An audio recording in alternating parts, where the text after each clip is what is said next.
Tumsifu Yesu Kristo. Akamkazia macho, akampenda. Maisha matakatifu, hayo ni maisha ya sala na kazi. Hakika maisha ya sala na kazi ni maisha yanayompendeza Mungu. Ndugu yangu, karibu katika tafakari ya leo ya mtakatifu wetu, tarehe 3 mwezi wa 8. Mama Kanisa ametaka tutafakari kuhusu mtakatifu Petro Aymardi kutoka huko Ufaransa, mwaka 1868. Huyo alikuwa ni padre na mwanzilishi wa shirika. Mtakatifu huyo alijulikana kwa mengi sana, lakini kwa ajili ya kwa muda huu tutazame mambo machache. Alianzisha shirika la Ekaristi Takatifu. Pia alianzisha vyama viwili, yaani chama kimoja cha mapadre ambao walikuwa wanakuwa mbele ya tabernakulo kumwabudu Yesu Ekaristi Takatifu kila siku, na chama pia cha walei kwa ajili hiyo, kwa ajili ya kumwabudu Yesu Ekaristi Takatifu, ambayo vilikuwa kila parokia mahali huko alipokuwa.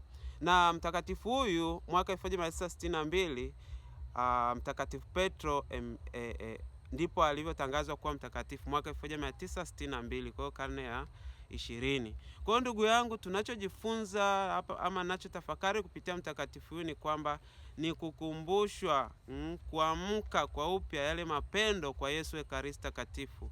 Kumbuka, mpaka ameanzisha shirika la Ekaristi Takatifu ni kwa ajili ya kuendelea kumjongea Yesu Ekaristi Takatifu, kwa ajili ya kuendelea kumtukuza Mungu na imani yetu kukuzwa kupitia Yesu Ekaristi Takatifu. Ni mara ngapi umekumbuka ndugu yangu kumwabudu Yesu Ekaristi Takatifu? Parokia nyingi, nilikuwa nasema siku moja kwamba zipo zina utaratibu wa kumwabudu Yesu Ekaristi Takatifu Alhamisi ama pengine Jumapili. Mi parokia yangu nilipotoka ipo huo utaratibu, na Yesu Ekaristi yuko pale masaa 24. Masaa 24. Hata kwa mfano kule Dar es Salaam St. Joseph Posta masaa 24. Msifu Yesu Kristo. Kwa hiyo hebu imani yangu iamke tena kwa ajili ya huyu Yesu Ekaristi Takatifu. Imani yangu iumbike kwa upya kwa mapendo kwa Yesu Ekaristi Takatifu, maana ndiye kilele cha maadhimisho yote, cha maadhimisho yetu. Kwa hiyo ninakuomba sana, ninakuombea mtakatifu huyu atuombee pia imani yetu iamke kwa upya. Na tukumbuke pia katika kumpokea Yesu Ekaristi Takatifu, tukumbuke kumpokea katika tukiwa tunastahili, tusije tukapokea hukumu yetu wenyewe. Maana yake sakramenti ya kitubio iwe kwetu daima kama mama yetu. Tusiache sakramenti ya kitubio, maana ndio msaada wetu katika kuijongea pia sakramenti ya Ekaristi Takatifu. Asante kwa kuendelea kusubscribe.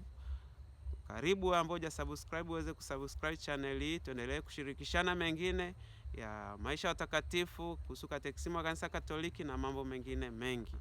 Nakutakia kila laheri. Nice to meet you.